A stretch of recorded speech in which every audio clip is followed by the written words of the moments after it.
Okay, we're here for something a little bit different. In this video, we've been exploring the dark underworld of Los Angeles, the gangs, the crime. But right now, we're going to have a conversation with somebody on the other side of the law when it comes to the streets of Los Angeles. So I'm really excited to be here today with Robert Ladd. We're going to be having a conversation about actually policing the communities and some of the gangs that we've talked about in this video. So I just want to start off, Robert, and just ask you to just explain to the people, what's your background in law enforcement and how did you kind of get into that profession? Well, I was a police officer for 32 years. I'm retired now. I retired in 2014, but I started my career way back in 1983 for the city of Compton. And I was there for 18, 19 years, and then I left to a different agency for another 14 years. But I was an expert. I got in the gang unit about 1988, and I was there until like 2000. So I really became an expert on Crips and Bloods, and I testified in criminal courts all over the United States. I've taught on Crips and Bloods seminars, so I really had a lot to do with them when I was working.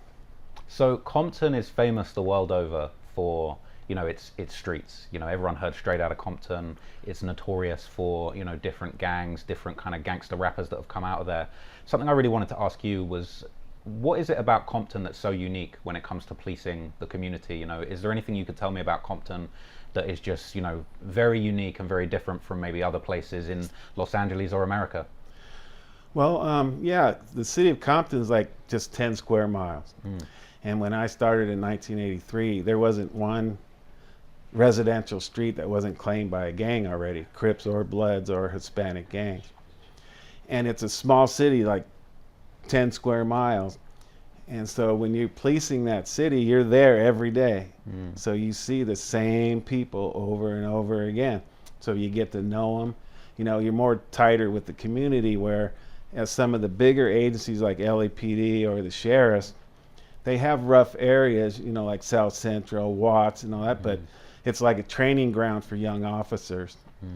And they're only there for a couple years, and then they go off because it's such a big agency. Well, for Compton, we're there. We're there every day, seeing the same people. So you get to know the community and the gang members and the citizens. You just get to know them because you see them every day, the same people. So obviously Compton, it's kind of famous in the gangster rap world. We're talking about areas that I would say, am I right in thinking these are sort of majority black areas, generally, as far as the demographics go? Yes, it's when I started, it was like probably 70% black and 30% Latino, but as time went on, the Latino, the Latin community took over more.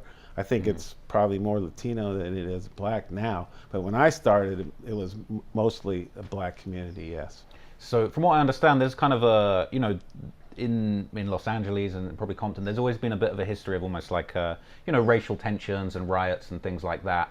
I imagine a lot of the underlying kind of difficulties and tensions within the community made it quite difficult to police in some of these areas. Is that something I'm right about? Or yes, if we're going to advance a little forward to like the riots of '92 after the Rodney King, tensions were real high between the police and the citizens. Prior to that, we got along.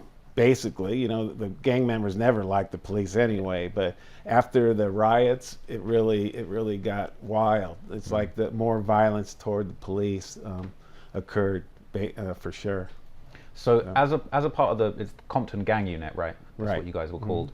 How many of you were actually tasked with keeping the streets of Compton under control? As far as how many officers, how much manpower did it take to at least try and keep an area like Compton under control? Well, you're not going to believe this, but we only had, when I got in the gang unit in 1988, it was myself, my partner Tim Brennan, and my boss Reggie Wright Sr. And it was only 3 of us for like 10,000 gang members. Really? That's how it was? Yes. So wow. We were, and a couple of years later, we got 2 more officers, Eddie Geary and Ray Richardson, which really helped. But we were inundated with shootings because back in '88, we were having like 70, 80 homicides a year in this little 10 square area. let alone the thousands of shootings that happen every day. So we had to run our butts off for sure, man. We were busy all the time. Honestly, I'm surprised. Couldn't have imagined it would have been so few people responsible for this area. Yeah, it was crazy. We just didn't have enough manpower in Compton, because we still had to, patrol the streets. So we were tasked with all the gang related incidents that happened, and most of the crime around Compton at that time were based around gang members. So it's like every day we were coming in. It was like just wild. It was wild. Were there times when it almost felt like a losing battle? Because to me, it sounds impossible that you guys would even be able to make a dent in the area. It was, because when crack cocaine hit in like 1985 or whatever, you could go down any street. It was like going into McDonald's drive-thru or In-N-Out. I mean, people were lined up, and gang members everywhere. We had shootings and stuff. So it was really a hard task to deal with. So we really had to prioritize what we got as a unit, So it was difficult, though. So tell me a little bit about the actual gangs that were active in Compton during that time. Obviously, this documentary, it's about the Bloods and Crips and their history. Right. I assume that there were a lot of different sets from different gangs, and maybe, do you want to just give me like a brief rundown of the sort of organizations that were operating in the community you were policing? Yeah, so we had like 26, 27 Bloods and Crips gangs in Compton in this little 10 square miles. So like I said, everywhere you went, it was claimed by a Crips or Bloods. And then there's a hierarchy within the gang. You have your baby gangsters just starting out, your gangsters that are trying to make a name for themselves, doing a lot of the shootings and stuff, and then you have the OGs who kind of run things.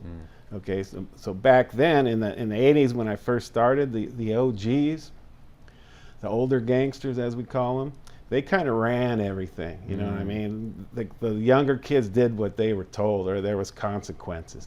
They would get hurt if they didn't. So they would, they already been to prison, they've been around, they've done it all. They put in work for the neighborhood. So they got the younger gangsters to sell the narcotics. They were juveniles, So we would arrest them, and 2 hours later they'd be out in the street, dealing again, because if they're juveniles. So you couldn't take them to jail, so you take them in and call their mama, and the mama would pick them up, and 2 hours later they're selling drugs again. And these young kids, they were given like $100, $200 a day for a young kid who had nothing in the neighborhood. So how do you combat that? It was like an epidemic. Everybody wanted to be involved. Yeah, that's crazy. I imagine there was, as a young person growing up in Compton, the allure of joining the gang and being part of what was going on in the neighborhood was probably very strong. And then to make that kind of money, that's still a lot of money these days. Back then, that's serious money for a young kid. For sure. And so you had these neighborhoods, and these kids lived in the neighborhoods. They really didn't have a chance. It was like they recruited them, they forced them into the gangs. But on the other hand, the kids that didn't get involved, they saw their friends running around with new tennis shoes and a wad of money in their pockets, going to get something to eat. They had the girls, they bought cars, and then they were just stuck with nothing. So it was like the lure of this gang, activity. It was what they wanted to do.